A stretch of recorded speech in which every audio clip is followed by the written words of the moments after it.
오늘은 단재강세 4477년 배달 4353년 양력 7월 18일 음력 5월 28일. 이 시간은 7월 둘째 주 토요일 새벽 경배 시간입니다. 이번 주에 한백음께서 주신 말씀은 기다려라 는 말씀을 주셨습니다.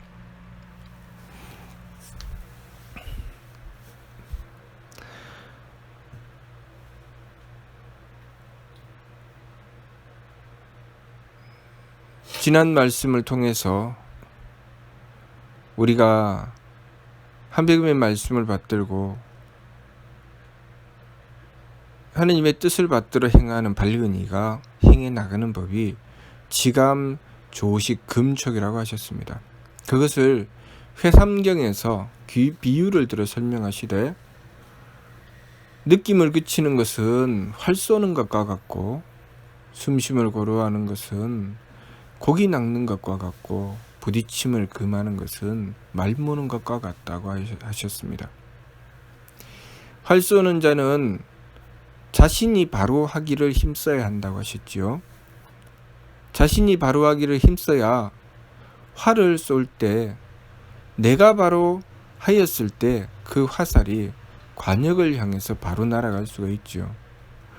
내 자세가 잘못되어 있으면 그 화살은 관역을 향해서 바르게 날아가지 못합니다.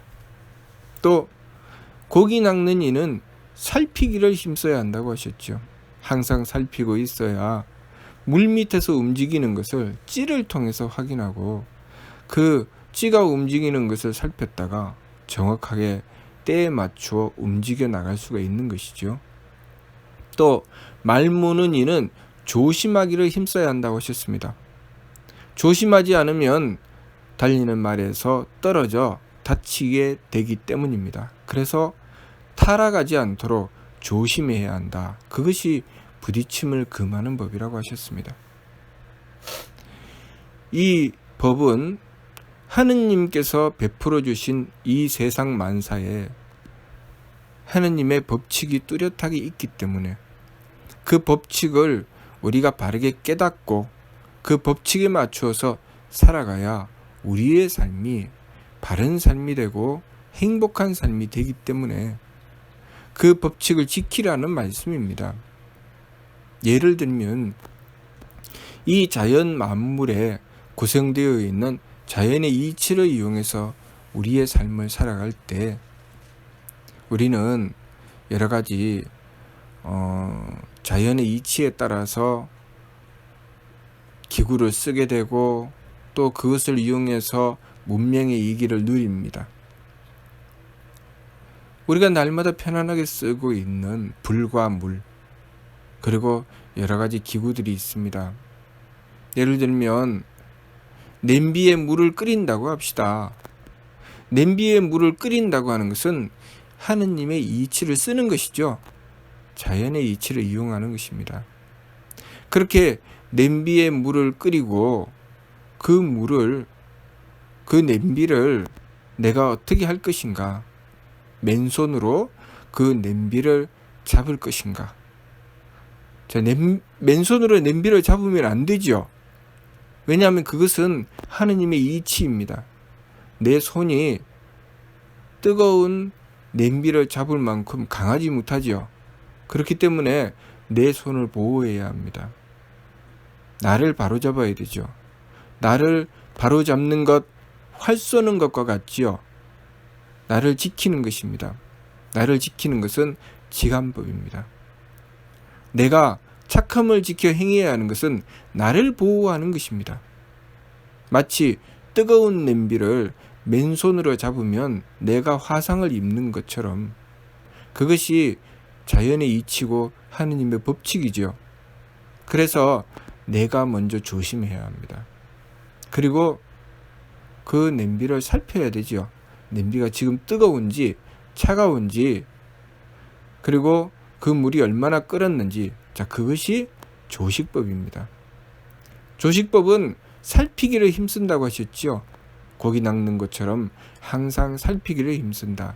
그래서 지금 현재 상황을 이치에 따라서 살펴보아야 합니다.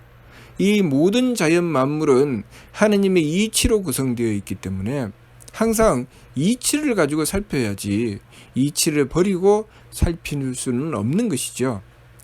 그래서 이치에 따라서 살펴보았을 때 냄비에 물은 끓고 있고, 냄비에 물이 끓고 있을 때는 냄비가 뜨겁기 때문에 맨손으로 잡으면 안 된다는 것을 깨달아야 되죠. 냄비에 물이 끓지 않고 있다. 냄비는 뜨겁지 않다. 그러면 맨손으로 잡아도 됩니다. 그러니 이치에 따라서 살필 줄 알아야 되죠. 그렇게 이치에 따라 살피고 그 다음번에 그 냄비를 들 때 어떻게 해야 됩니까? 조심해야 되죠. 부딪힘을 금하는 것은 말모는 것과 같다고 하셨습니다. 말모는 것은 조심하는 것이라고 하셨죠. 그렇게 냄비를 들어서 그 뜨거운 물을 쓰려고 했을 때 우리는 조심해야 합니다. 우리는 항상 그렇게 하느님의 법칙을 만납니다. 늘 하느님의 법칙 속에 살아가죠. 자, 그 하느님의 법칙을 잘 이용했을 때 우리는 우리의 삶에 정말 유용하게 쓸 수 있습니다. 그러나 그 하느님의 법칙을 무시하고 살아가게 되면 어떤 일이 벌어질까요? 날마다 우리는 뜨거운 것을 맨손으로 잡게 될 것이고 뜨거운 물을 뒤집어 쓰는 경우를 당하게 될 것입니다. 나를 제일 먼저 바로잡고 그리고 살피고 조심하면 아무런 문제가 없습니다. 항상 하느님의 이치에 따라서 살아가게 되고 하느님의 이치를 지키기만 하면 어려움이 없지요. 그렇지만 하느님의 이치를 무시하고 제 마음대로 행하게 되면 제일 먼저 나를 바로잡지 않고 뜨거운 것을 맨손으로 잡으려고 할 것입니다. 그리고 살피지 않고 뜨거운지 차가운지 살피지 않고 행하여 그 물건을 제대로 쓸 수 없게 될 것이죠. 그리고 조심하지 않을 것입니다. 조심하지 않으면 뜨거운 것을 맨손으로 잡고 또는 맨손으로 잡지 않았다 할지라도 조심하지 않아서 뜨거운 물을 뒤집어 쓸 수 있습니다. 그렇게 우리가 살아가는 삶 속에는 항상 하느님의 이치가 뚜렷하게 있습니다. 우리가 그 하느님의 이치를 얼마나 잘 쓰느냐에 따라서 우리의 삶이 편안하고 풍요하게 될 수도 있고 우리의 삶이 괴롭고 고통스러운 삶이 될 수도 있습니다. 그래서 하느님께서 기다려라 하시는 것입니다. 내가 뜨거운 냄비를 잡으려고 하면 기다려야 되겠지요. 기다리고 살펴야 합니다. 그리고 지금 뜨거운가 차가운가 살펴보고 뜨거우면 내 맨손으로는 잡을 수 없으니 무엇으로 잡아야 될지 살펴야 되겠지요. 그래서 내 손을 보호하고 뜨거운 것을 잡을 수 있는 집게를 쓰거나 장갑을 끼거나 그렇게 해서 냄비를 잡을 수 있도록 해야 합니다. 그리고 그렇게 했다 할지라도 조심해야 되지요. 항상 그 이치에서 어긋나지 않도록 살펴야 됩니다. 물은 그 냄비를 뒤집으면 쏟아진다는 것이 이치지요. 그 이치에서 어긋나서 내가 그 냄비를 내 마음대로 쓰게 된다면 그 물이 언제 쏟아질지 모릅니다. 그런 것처럼 우리 삶 속에 선복악화, 청수타교, 후기박천은 하느님의 이치입니다. 항상 존재하죠. 내가 나를 살펴서 착함으로 지켜야 하는 것은 나를 보호하는 것입니다. 그리고 하느님의 이치를 살펴서 내가 지금 무엇을 해야 하는지, 내가 어떤 상황에 놓여 있는지 살펴야 되지요. 이치에 따라서 살펴야 됩니다. 그리고 조심해서 이치에 따라서 행해 나가야 되죠. 내가 누군가를 상대했다. 누군가를 상대했을 때 내 마음을 착하게 가지느냐 악하게 가지느냐. 내 마음을 악하게 가지면 재앙이 나를 공격하게 될 것입니다. 나는 재앙으로 떨어지게 될 것입니다. 마치 내가 뜨거운 것을 맨손으로 잡는 것처럼 내가 마음을 악하게 가지면 나는 반드시 어려움을 겪게 될 것입니다. 그러니 나를 지켜야 됩니다. 나를 지키는 길은 내 마음의 착함을 지키는 것입니다. 내 마음의 착함을 지키면 재앙은 나를 공격하지 않을 것입니다. 하느님의 이치는 그렇게 구성되어 있죠. 그리고 기운을 맑게 하여 하느님의 이치에 따라서 살펴야 합니다. 상대가 움직여 나가는 것을 하느님이 이치로 살펴야 되죠. 내 마음대로, 내 감정대로, 그리고 상대의 감정대로 그렇게 그 감정에 따라서 움직이며 내 욕심에 따라 행하는 것이 아니라 그 속에 담겨 있는 하느님의 이치를 살펴야 됩니다. 현재 나는 어떤 상황에 놓여 있나? 내가 무엇을 해야 하나? 그렇게 이치를 살피고 나서 그 이치에 따라서 조심하게 행동하며 일을 하나씩 진행해 나가야 합니다. 내가 부모님을 모시고자 합니다. 부모님을 모시고자 할 때 나를 제일 먼저 지키는 것은 내 마음의 착함입니다. 내 마음의 착함을 지키고 부모님을 대하게 되면 첫 번째 나를 보호합니다. 그리고 부모님을 살피죠. 무엇을 위해서? 부모님께 효도하기 위해서, 홍익하기 위해서. 홍익하기 위해서 부모님을 살피면 이치에 따라 살펴야 되겠지요. 이치에 따라 살핀다는 것은 도리를 지켜야 한다는 것입니다. 자기 감정대로, 자기 기분대로, 자기가 하고 싶은 대로 부모님께 대하게 되면 부모님께 효도하는 것이 아니라 오히려 부모님을 힘들고 어려움에 빠뜨릴 수 있습니다. 그러면 마치 그 뜨거운 냄비를 함부로 하여 뜨거운 물이 쏟아지게 되는 것과 같지요. 그리고 언제 그 냄비가 뜨거운지, 언제 차가운지 살피지 않기 때문에 그 냄비의 물을 제대로 쓰지 못하는 것과 같습니다.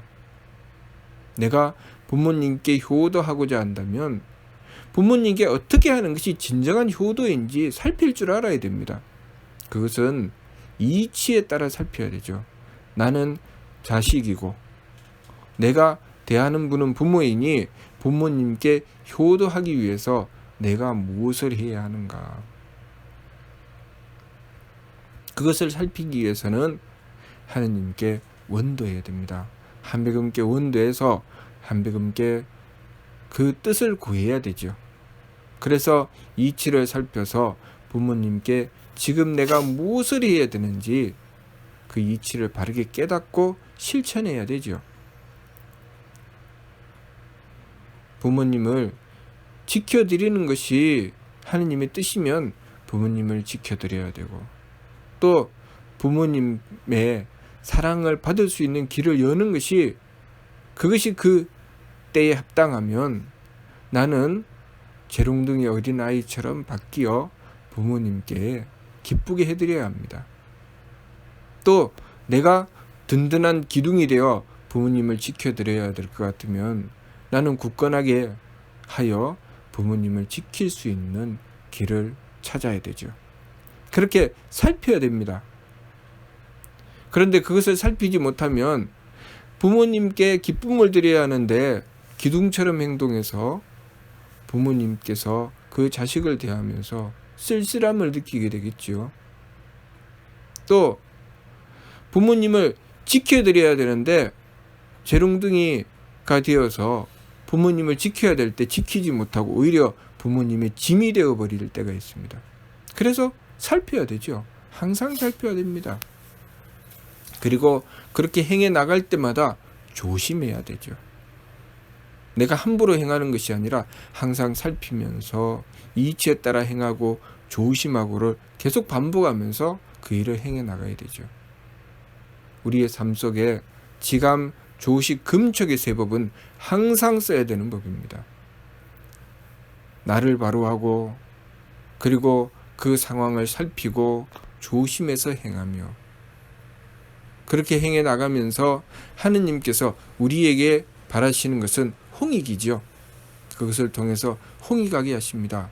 이치를 잘 써서 하느님의 뜻을 잘 받들어서 그것으로 나의 가치를 발휘하게 하시는 것입니다. 그렇게 행해 나가라고 이번 주에 주신 말씀이 기다려라고 하신 것입니다. 제 마음대로 행하려고 하지 말고, 감정대로 하지 말고, 기분대로 하지 말고, 내 몸 가는 대로 경거망동해서 타락된 길로 가지 말고, 느낌을 그쳐서 나를 바르게 하고, 숨쉼을 고루해서 주변 상황을 잘 살피고, 부딪힘을 금해서 조심하게 지켜나가야 된다는 말씀이죠. 모든 일을 그렇게 행해야 된다는 것입니다. 부모님이 자식을 대할 때도 마찬가지죠. 제일 먼저는 착함을 지켜서 나를 보호해야 됩니다. 그리고 자식을 살펴야 되죠. 저 자식에게 무엇이 필요한지 그것은 하느님의 이치로 살펴야 됩니다. 내가 사랑을 주어야 될 때가 있고 엄격하게 해야 될 때가 있습니다. 그런데 그 이치를 살피지 않으면 사랑을 주어야 될 때 엄격하게 하고 엄격하게 해야 될 때 사랑을 주어서 이치가 어긋나면 그 자식은 바른 판단을 할 수가 없습니다. 부모님의 가르침을 받아서 기준을 잡아야 되는데 그 기준을 잃어버리게 되죠. 그러면 그 자녀는 부모의 눈치만 보며 살아가는 자가 되어버리고 맙니다. 그러면 그것을 어떻게 해야 되느냐? 한백음 있게 원도해야 됩니다. 항상 그 기준은 하느님의 이치에 있기 때문에 하느님께 원도해서 하느님의 이치를 구해야 되죠. 그리고 항상 살펴서 내가 지금 이치대로 행하는가, 이치에 어긋났는가 항상 살펴야 됩니다. 도리를 지키는가, 지키지 않는가 늘 살펴야 되죠. 그러려면 늘 하느님께 통하려고 노력해야 됩니다.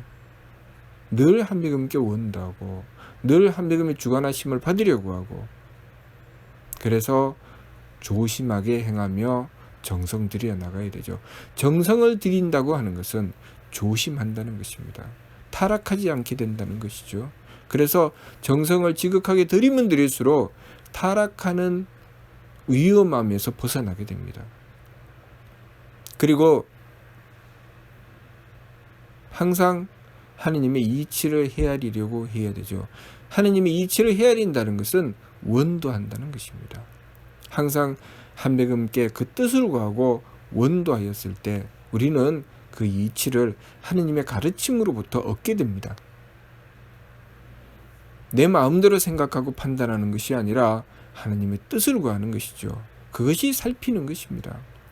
하느님의 뜻을 구하는 원도를 지극하게 들였을 때 우리는 하느님의 지혜를 얻어서 깨닫게 됩니다.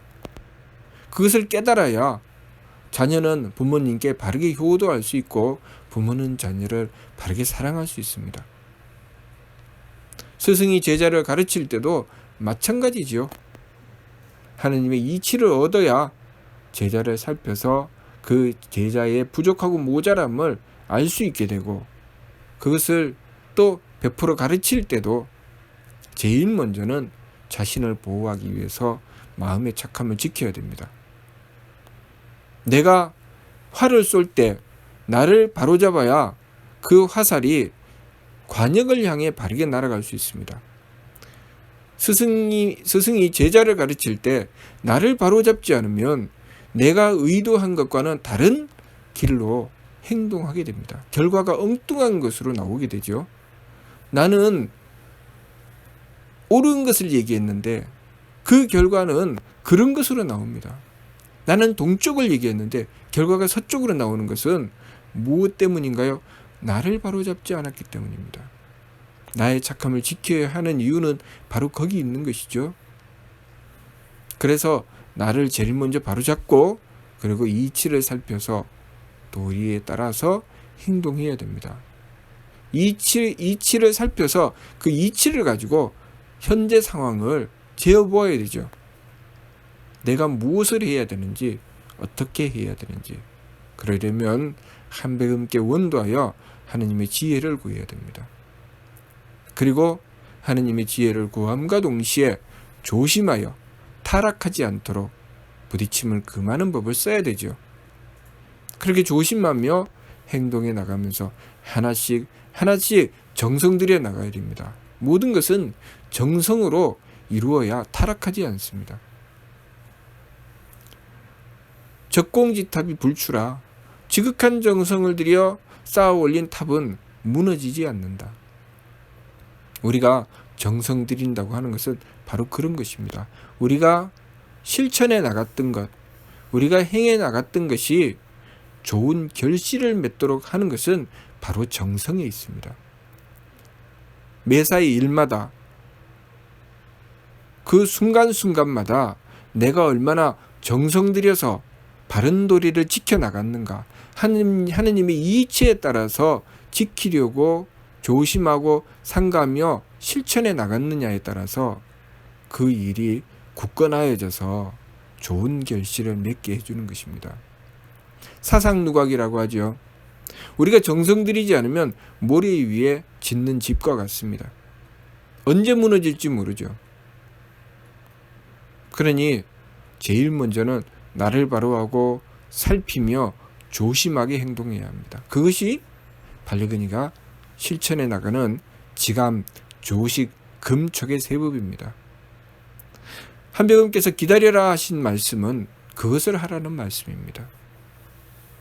함부로 경거망동하며 제 마음대로 욕심물결을 일으켜서 행동하지 말고 제일 먼저는 나를 바로잡고 그리고 이치를 살피고 도리에 따라 행동하라는 말씀이죠. 그렇게 정성 들여서 조심하게 행동해 나갔을 때 하느님께서 주신 그 뜻, 하느님의 이치에 따라서 모든 일이 이루어지기 때문에 마치 우리가 자연의 이치를 이용하여 이렇게 풍요한 문명의 이기를 누리는 것처럼 우리가 정신적인 삶도 하느님의 이치에 따라서 살아나갔을 때 우리의 삶은 행복하고 풍요해진다는 것입니다. 우리가 왜 이 삶을 살아가면서 세상이 참 험하구나, 사람이 살기가 어렵구나, 가면 갈수록 세상이 험난해서 이 세상은 마치 거친 파도가 치는 바다에서 풍랑을 맞는 것과 같구나. 그래서 부모님이 자녀를 바라볼 때 이 험한 세상에서 어찌 살고 이렇게 생각하며 자녀를 바라보고 너도 거칠어져라 라고 합니다. 잘못된 것이죠. 잘못된 이치를 가르치는 것입니다. 그 자녀가 거칠어져야 세상을 잘 살 수 있는 것이 아니라 자신을 바로잡고 이치를 살피며 도리를 조심하여 지켰을 때, 정성 들였을 때 이 세상을 유용하게 풍요하게 잘 쓰면서 살아갈 수 있는 것입니다. 소위 잘 산다고 하는 것은 그렇게 자신을 바로잡아 이치를 살피고 도리를 지켜 정성 들여 나갔을 때 정말 잘 살게 되는 것입니다. 그렇게 하지 않고 무조건 거칠고 사납게 살아가면 뜨거운 냄비를 들고 함부로 쓰는 것과 같이 되는 것입니다. 언제 뜨거운 물을 뒤집어 쓸지, 그리고 뜨거운 것을 언제 맨손으로 잡게 될지 도무지 알 수 없는 상황에 놓이게 되죠. 어린아이에게 그렇게 위험한 것을 맡기는 것처럼 이 세상은 나의 귀한 자식에게 도무지 그냥 내어놓을 수 없는 험한 세상이 되어버리고 맙니다. 우리가 우리의 삶을 살아가는 데 있어서 하느님께서 주신 이치를 어떻게 쓰느냐에 따라서 이 세상은 풍요하고 복되며 편안한 세상일 수도 있고 험난하고 괴로우며 위험한 세상일 수도 있습니다. 과학의 이치를 이용해서 풍요한 세상을 만들 수도 있지만 그 과학의 이치를 이용해서 인간들의 목숨을 빼앗는 대량 살상의 무기를 만들 수도 있습니다. 우리가 이치를 살펴서 어떻게 행동하느냐에 따라서 그 결과는 완전히 달라지는 것입니다. 똑같은 하느님의 이치입니다. 똑같은 하느님의 사랑을 받아서 그 결과가 달라지는 것은 우리가 그 법칙을 어떻게 받아들이느냐에 따라서 달라진다는 것이죠. 그래서 흔히 이런 얘기를 하죠. 똑같은 물을 먹는데 그것을 젖소가 먹으면 우유를 생산해내고 그것을 독사가 먹으면 독을 만들어낸다고. 우리가 하느님의 이치를 받들어서 그 이치를 어떻게 지켜나가느냐, 어떻게 써나가느냐에 따라서 우리의 삶이 완전히 하늘과 땅처럼 달라진다는 것을 알아야 하겠습니다. 그래서 늘 세법을 힘써 행해서 욕심 물결을 가라앉히고 하나님의 이치를 받들어서 바르게 행해 나감으로써 우리의 삶을 풍요하고 복된 삶으로 지켜나가야 하겠습니다. 무슨 뜻인지 이해가 됩니까? 마치도록 하겠습니다.